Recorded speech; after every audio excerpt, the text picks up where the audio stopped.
আসানসোলের বুকে এমন এক মন্দির আছে যেখানকার কালী মা খুবই জাগ্রত। 500 বছরের পুরনো এই মন্দিরে যা চাইবেন তাই পাবেন। হ্যাঁ, ঠিকই শুনছেন।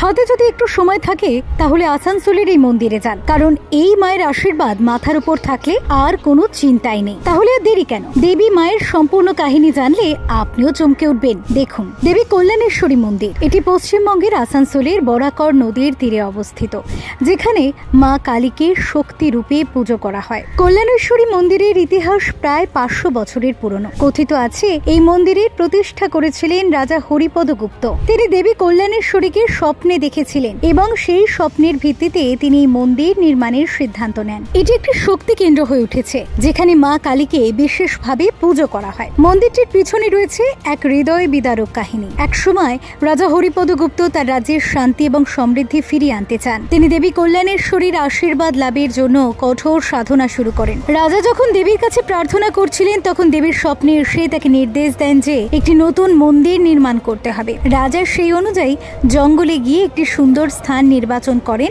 এবং সেখানেই কল্যাণেশ্বরী মন্দির নির্মাণ করেন। একসময় এই মন্দিরে নরবলি দেওয়ার রীতি প্রচলিত ছিল। এর পিছনে একটি হৃদয় বিদারক কাহিনী রয়েছে।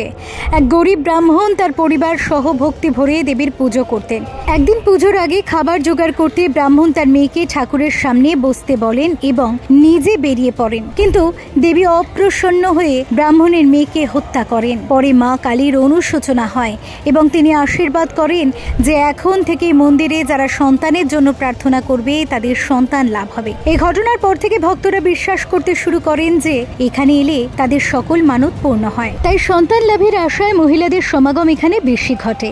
তারা বিশ্বাস করেন কল্যাণেশ্বরীতে পুজো দিলে মা কালী প্রসন্ন হবেন। কল্যাণেশ্বরী মন্দিরে প্রতি বছর কালী পুজোর সময় বিশাল আয়োজন করা হয়। এর সময় ভোগ বিতরণও চলে এবং বছরের অন্যান্য দিনের তুলনায় ভক্তদের সমাগম সবচেয়ে বেশি থাকে। সাধারণত ডিসেম্বর ও জানুয়ারি মাসে এখানে 2 থেকে 2.5 হাজার ভক্ত পুজো দিতে আসেন। ভক্তদের মধ্যে একটি বিশেষ আবেগ কাজ করে যখন তারা মা কালীর কাছে প্রার্থনা করতে আসেন। অনেকেই এখানে এসে তাদের জীবনের সমস্যার সমাধান চান এবং সন্তানের জন্য প্রার্থনা করেন। তারা বিশ্বাস করেন যে মা কল্যাণেশ্বরী তাদের সব আশা পূরণ করবেন। কল্যাণেশ্বরী মন্দির নিয়ে অনেক অদ্ভুত গল্প প্রচলিত রয়েছে। শোনা যায় এক চুরিওয়ালা জঙ্গলের ভিতর দিয়ে যাওয়ার সময় একটি বাচ্চাকে বসে থাকতে দেখে। মেয়েটি তার চুরি কিনতে চায় এবং চুরিওয়ালা তার কাছে টাকা চাইলে সে রাজাকে দেখিয়ে দেয়। আগের দিন রাতে মা কালী রাজার স্বপ্নে এসে বলেন তার একজোড়া চুড়ি চাই। রাজা পরদিন চুরিওয়ালাকে টাকা দেন এবং স্বপ্ন সত্যি হয়ে যায়। বর্তমানে কল্যাণেশ্বরী মন্দির একটি গুরুত্বপূর্ণ পর্যটন কেন্দ্র হয়ে উঠেছে।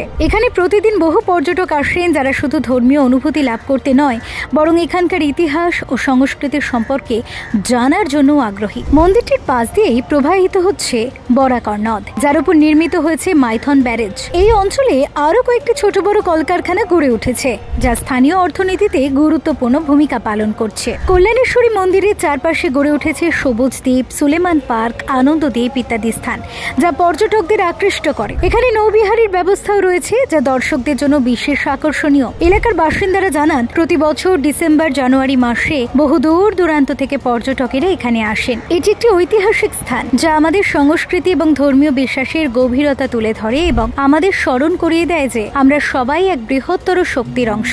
একটি শক্তি যা আমাদের জীবনের প্রতিটি পদক্ষেপে আমাদের সঙ্গে থাকে। আপনার শুভাকাঙ্ক্ষীদের কাছে ভিডিওটি পৌঁছে দিতে তাই প্রচুর পরিমাণে শেয়ার করুন। ভিডিওটি অবশ্যই লাইক করুন, কমেন্টে জানান এই ধরনের আরো অজানা তথ্য আপনারা পেতে চান কিনা। চ্যানেলটিকে সাবস্ক্রাইব করে আমাদের পাশে থাকুন। কমেন্টে লিখুন জয় মা কালীর জয়, জয় দেবী কল্যাণেশ্বরীর জয়।